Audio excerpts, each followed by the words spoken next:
Welcome back to my channel. My name is Danielle and welcome to Danielle in Doses.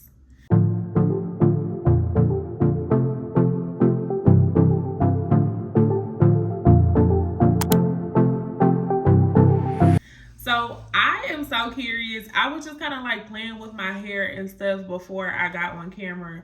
Are y'all more of the girlies? Like, do y'all enjoy if y'all have a side part or a middle part?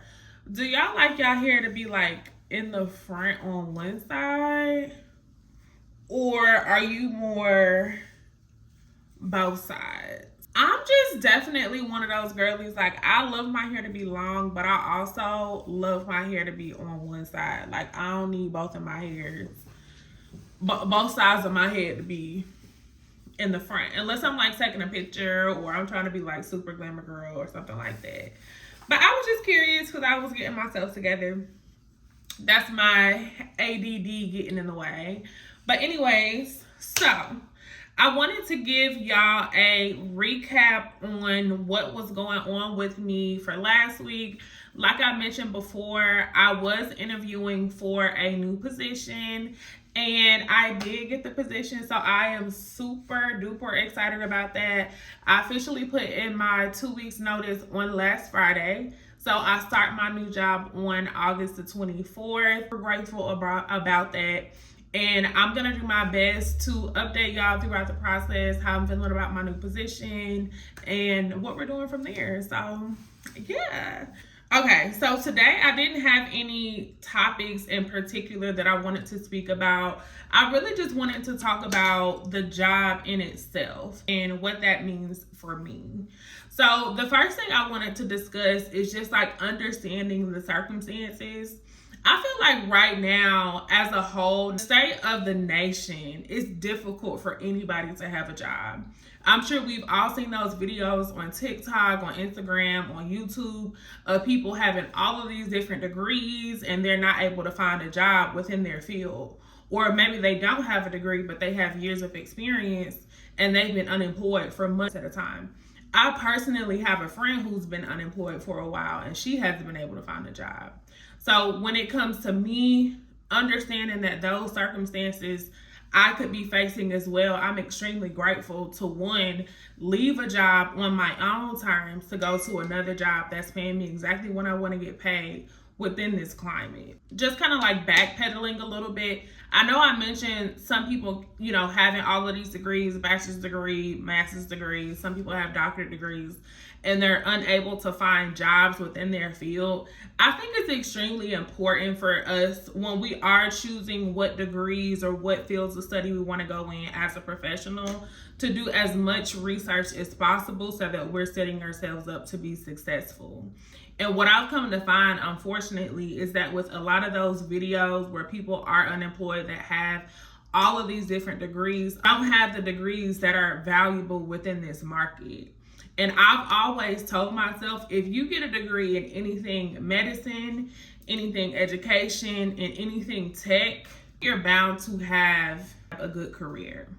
So I think it's very important for us to be as intentional as possible when it comes to choosing what career field that you want to go into. I can speak on my own personal experience. I went to school, undergraduate, I got a degree in sociology. I mentioned it before, I'm not 100% sure, but that degree, I'm not doing anything with the degree. I think I only had one job that was in direct relation to it, and I was like a case manager after I graduated. The pay was horrible, the hours were horrible, like it was ridiculous. At that time, I didn't know any better. I didn't know to think as forward to, okay, I'm post-grad, what jobs are gonna be marketable to my degree? I wasn't thinking about that. But now that I'm older, I'm in my 30s, I don't have a choice but to think as forwardly as possible so that I'm setting myself up to be successful. It kind of goes into what I wanted to talk about next, just like showing gratitude and being grateful for the things that you don't have. I'm sure that we've all been in positions before where maybe we didn't truly enjoy a job, but we knew that it was doing what it needed to do. It was paying our bills. It was affording us to do the small things that we enjoy, maybe going shopping or taking yourself on a nice dinner or something like that. So I do think that the jobs that you have, even if you don't like them, you should still be grateful, or you should still have a sense of gratitude that you have those positions, because it could be a lot worse. You could be in a position where you don't have a job and you still have bills coming in. So, and I know what it feels like to be in those positions firsthand. So I think that has taught me over the years to be more grateful for the things that I do have, even if I feel like I could be doing more. For right now, I just have to focus on the things that I have. I also wanted to talk about what I want in this next position. The type of person that I'm wanting to become. I really want to be in a space where I'm able to elevate my professionalism. And I think it's important for anybody to put themselves in those sort of environments, whether it be on a professional level or a personal level. If you know that you want to grow in a certain area, you have to be exposed to the people. Throughout the interview process, with meeting with all of the representatives, from the manager to the VP, like I mentioned before, it seemed like everybody was on the same page in terms of what they value as a whole, as a company. And I think my personal values align with what they have, which is being respectful, being kind, being a customer advocate, knowing how to speak to people, like the basic soft skills that a lot of people unfortunately don't have. When you come across people who have a lack thereof, you notice how much the absence of it makes a difference. And that brings me into the last thing that I wanted to discuss today, which was things that are gonna eventually enhance the type of professional that I am. And going into this new role, I really want to take advantage of building my communication skills, also being more punctual. I think I do an okay job with my punctuality, but I could always do better with that. And I think if you work around other people that are punctual, you don't want to be the only one that's late. Like, that's what I do know about being late. If you're the only one that's late, it's like, okay, let me get myself together. And with the both of those things, being a communicator, being punctual, I want to really enhance my leadership abilities.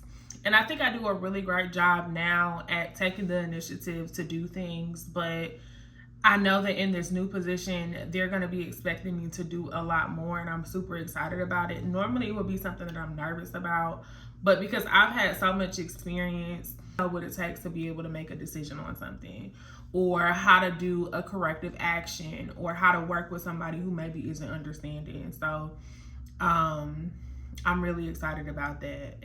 So that is all I have for today. I just wanted to come on here and share my experience with my recent job interview, leading up to my job offer, and what I plan on doing in the next couple of weeks.